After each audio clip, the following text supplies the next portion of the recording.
Number 5 presents The Big Waves.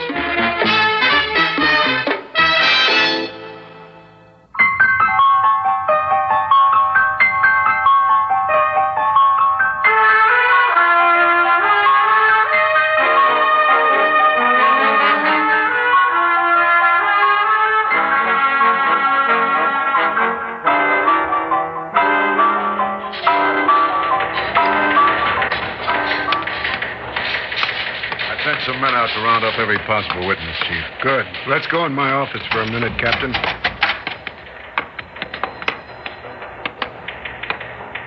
Now, what's the situation? Oh, the usual confusion. This guy, Lamont, who owns the jewelry store, says that the robber was 6'2" and had light hair. Then there's some woman we talked to yesterday who swears he had dark hair and was 5'2". Miss Foster, what are you doing in here? I was waiting to see Chief Broderick. And you too, Captain. We're busy right now, Helen. Why don't you get back to your desk and we'll call you? I've got to talk to you. It's important. So is this new case. Now, I don't like to give orders, but get back to your job while we try to do ours. Aren't you trying to catch the man who held up the jewelry store? Yes, as soon as we can get an accurate description. What I want to tell you is that you have his description in your files, and I can give you his name. Yes? Who is he? You see, I was there, right at the store. I was so sure, I was so positive he'd be there. He told me, you see, and... Wait, I don't quite understand. Well, I recognized him even with his mask on. He almost knocked me over when he ran out. It was Luke Morton. Are you saying that some man named Morton told you beforehand that he was going to rob the store? Well, yes, and no. I mean, I knew him in college. Answer my question. I will. I must make this clear, sir. I haven't seen him since we graduated, and 5 years ago, Professor Barnes asked us both to stay for postgraduate work because we'd worked together and set all kinds of records for ESP research. Slow down, Helen, slow down. Yes, sir. You say you and Morton teamed up for ESP research in extrasensory perception? Yes, sir.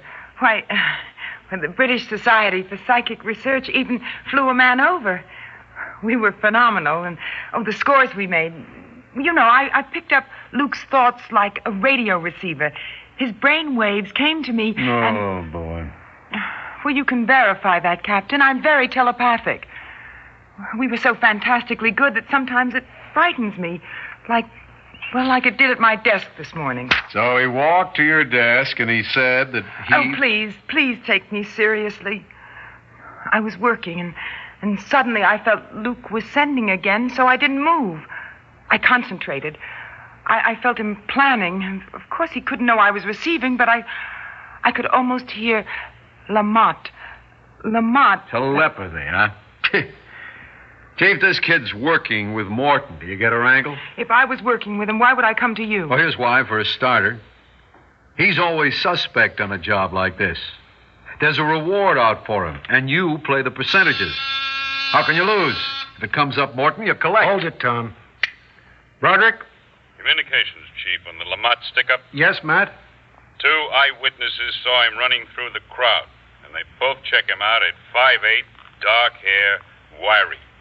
The description fits Luke Morton, and the job has his earmark. Helen, where did you say he lives? I have no idea. So catch those waves, kid. Concentrate. Back to you, Matt. Hear this. Yes, sir. Order the detail to stay with it and get out an APB for Morton.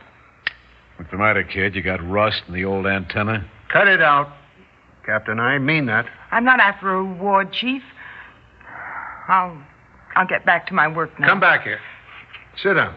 Well, I had to tell you, that's all. And I thank you. I know there's just enough scientific proof of telepathic communication to make this possible. Call Professor Barnes at State College. He'll tell you. Look, it doesn't matter whether or not we believe you. I'm wondering why we spend our taxpayers' money for computers and scientific crime detection machinery when you've got all the answers in your head. Are you laughing at me, too? I'm willing to give you the benefit of the doubt, Helen. Now, we've been after Morton for months. Suppose we don't get him this time. Can you communicate with him the next time he plans a job? I can't promise, but I can try. If you can tell me he's pulling a heist or he's blowing a safe before he blows it, I'll take a chance. you may get that reward, and who knows, you may even convince Captain Doyle. Meantime, thanks, Helen. That's all. Yes, sir.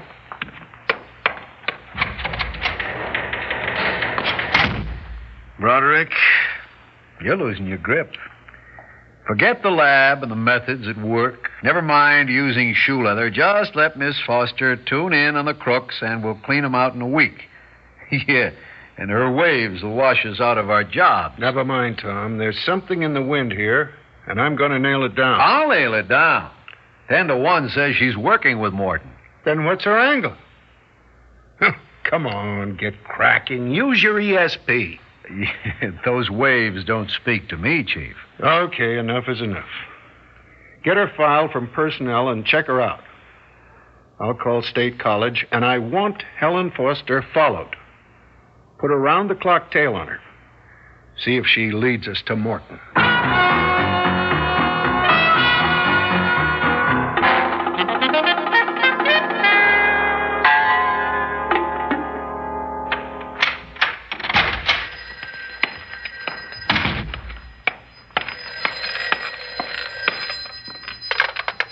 Hello? Hello, Helen. Luke, honey, you all right? Oh, that was a breeze. Thanks for getting out of my way.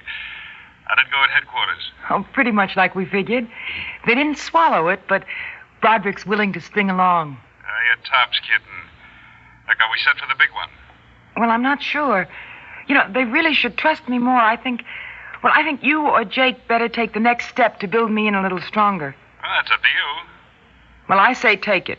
Okay. Oh, about later. I can tell they aren't tapping this line yet, but they might. Oh, and they've got a detective following me, so stay away from me, honey. Okay, call me from a booth.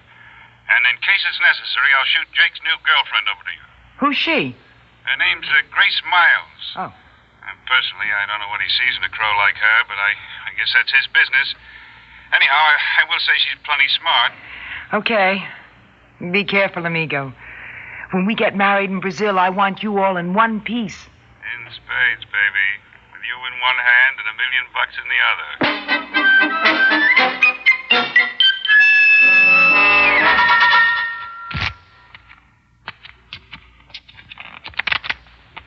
Put those cards away, Chief.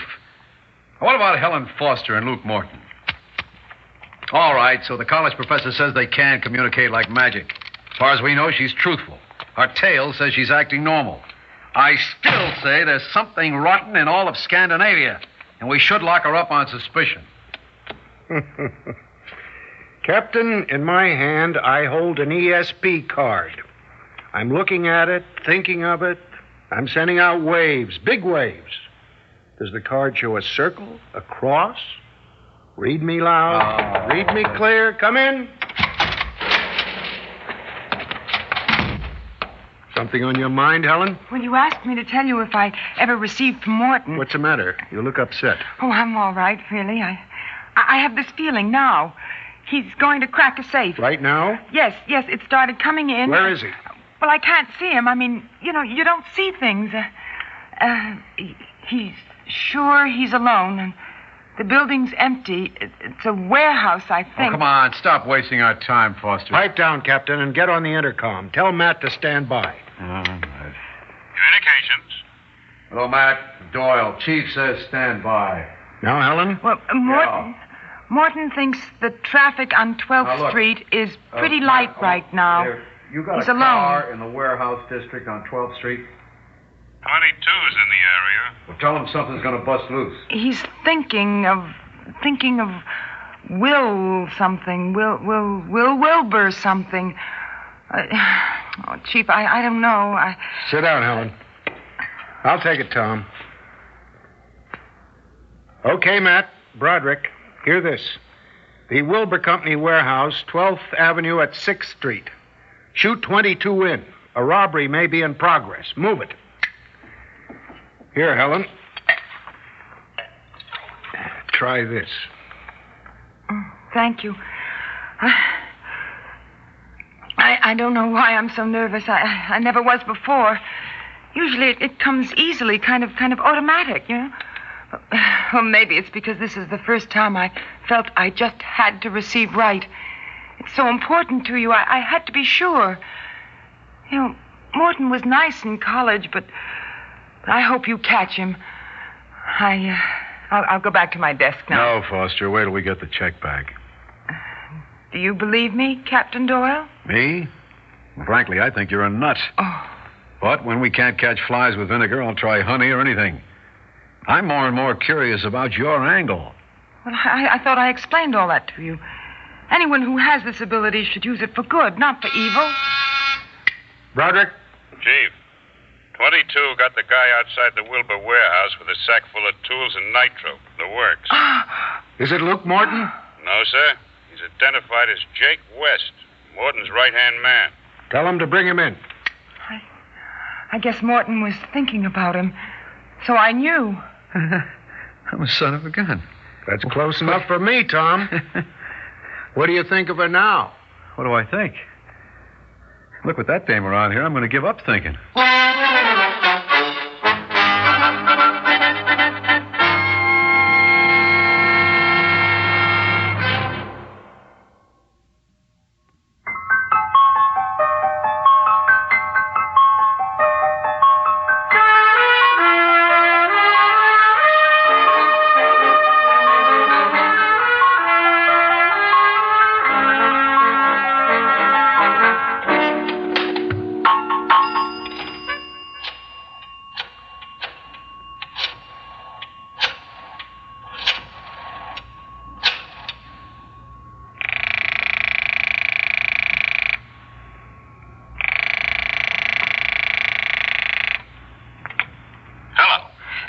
Luke, honey? You really goofed, Helen. What's the matter with you? I didn't goof. Your stooge must have been late. I gave him time to get away. Not the way I figure it. Anyway, you took my boy out of circulation. Oh, well, what difference does it make? He won't squeal, and he doesn't know about the big one. Look, honey, the Chief and Doyle are eating out of my hand, and it's coming up roses for us. We're all set for the #1 job. Yeah, sure. Well, aren't we in this together? And for keeps? Sure we are.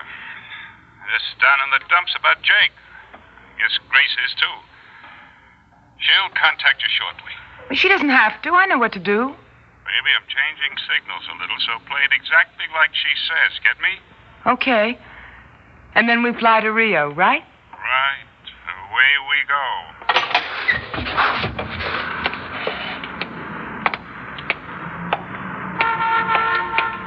Now, don't mind me, but aren't you my old school friend, Helen Foster? Well, yes, I'm Helen Foster, but I don't think Keep walking and keep it casual. I'm Grace Miles. Well, hi, Grace. I'm surprised. I mean, for some reason, I expected you'd be kind of a plain Jane, a little frowsy. Who said I'm frowsy? No one. But I guess when our mutual friend said you were plenty smart, well, I assumed you'd be the scholarly type with horn-rimmed glasses and black stockings and just look at you. A glamorous redhead. So thanks. It's natural. Here's your final instructions from our friend. Okay. Oh, I want to tell you I'm awfully sorry about your boyfriend. The police weren't supposed to nail him. I'm sorry. Well, as Luke says, guys like Jake, they come and they go. Well, it was his own fault. He should have been out of the warehouse long before I told Broderick I was getting the waves. I'll put him out of your mind and concentrate on the big one. Okay. Luke will be all alone. He'll drive to the Webster plant to blow the payroll safe. So this time it's his neck. Oh, don't I know it? So it's absolutely imperative that the police loft squad is decoyed to the other side of town. You've got to convince them you read him blowing the Brownco safe at that time, 4 miles away. Grace, Luke and I have been over it a dozen times. Well, the time schedule's important. Did he tell you he's changed it? Well, he mentioned a switch. So here it is. He's moved the time up half an hour. In other words, he pulls the job at 10 tonight instead of 9:30. So don't fire your guns too soon. Is that clear? It's all clear, except why he's changing it. He switched for the simple reason he can drive straight to the airport and take off with you before the police know what's happened. Oh, I understand. If he does it earlier, he figures the alarm might go out too far ahead of departure time. And with the police alerted, well, we don't want you to goof this one. I didn't. You said we. You and Luke? I said Luke says you follow orders. So good luck, Helen. And happy landings.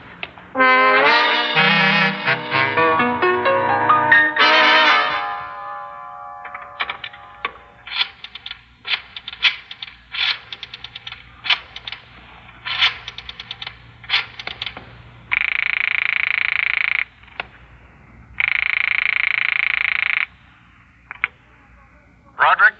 Helen Foster, sir. About 5 minutes ago, about 20 minutes to 10, I felt Luke. I'm at home, and I'm getting the waves again. Keep talking, Helen. They're big waves, very big. I feel that he's thinking he's very smart. He knows all the ropes and tomorrow's payday at some of the plants. They have lots of cash on hand. Can you be more specific? I'm not sure, sir. I feel some color coming from him, like black or green or maybe brown. Brown, is there someplace like brown? Does it mean something? A brown company with a big payroll. Could it be the Brown Corporation? Brown Co.? Brown Co. Yes, that may be it, yes. Suddenly it seems very clear and... All right, Helen. I'll pick you up on my way out. Oh, no, please, sir. I don't want to go. I'm scared. My dear girl, I advise you. In fact, I'm telling you to wait right where you are. This is an order.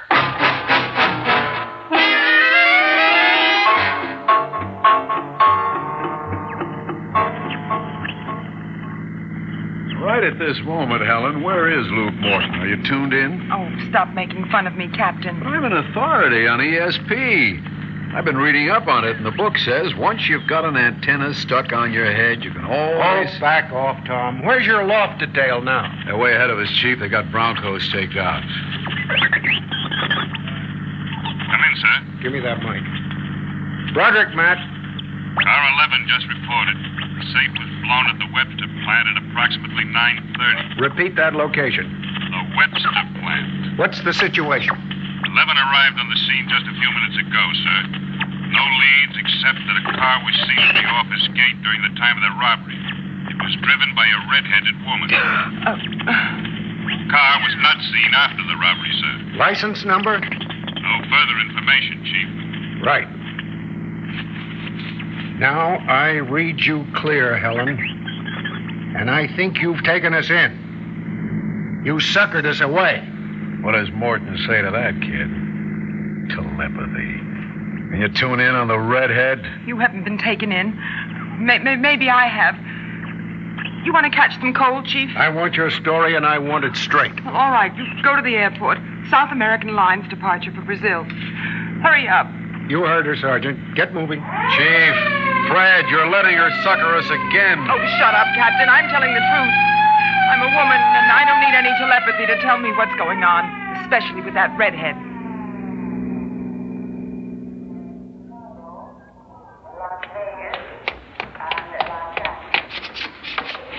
Oh, Luke. Luke, honey. Helen, what are you doing here? Oh, my sweetie, I heard you blew the safe and did it just perfectly. Except that you did it ahead of time. Have you got the money? Keep your voice down. Well, as long as you've got the money and our tickets for Rio. Well, hello, Red. Imagine meeting you here. Come on, Luke. Time to get aboard. Let's go. You're staying right here, Miss Miles. No. Put your hands out. Take Morton, Tom. Got him. Now, Helen, before we take the payroll off the plane, put your hands out, too. But why? You can't arrest me. Oh, yes, I can. And with considerable regret. And I do. And don't disappoint me, Helen. As one ESP expert to another, please say you knew this was coming.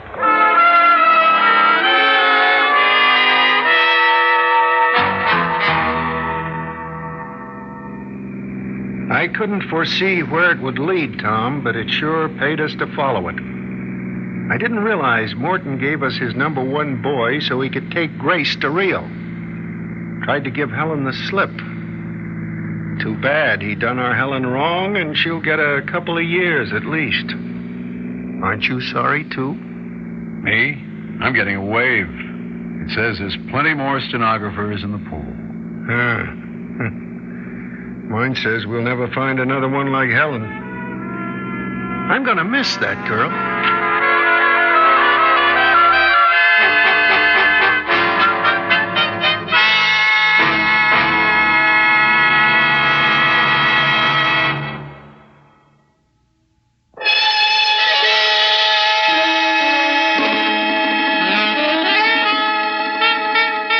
Theater 5 has presented The Big Waves, written by John M. Young, directed by Ted Bell.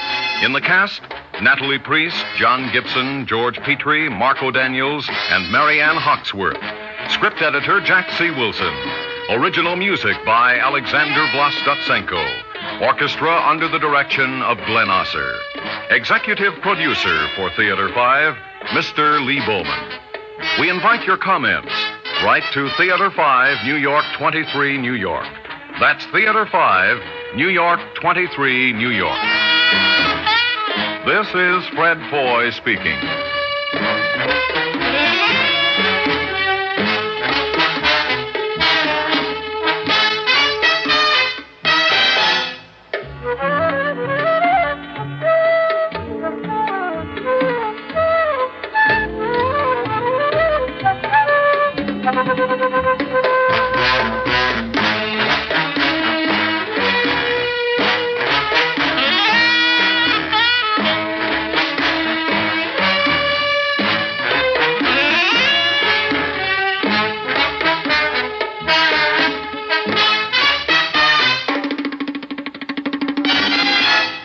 This has been an ABC Radio Network production.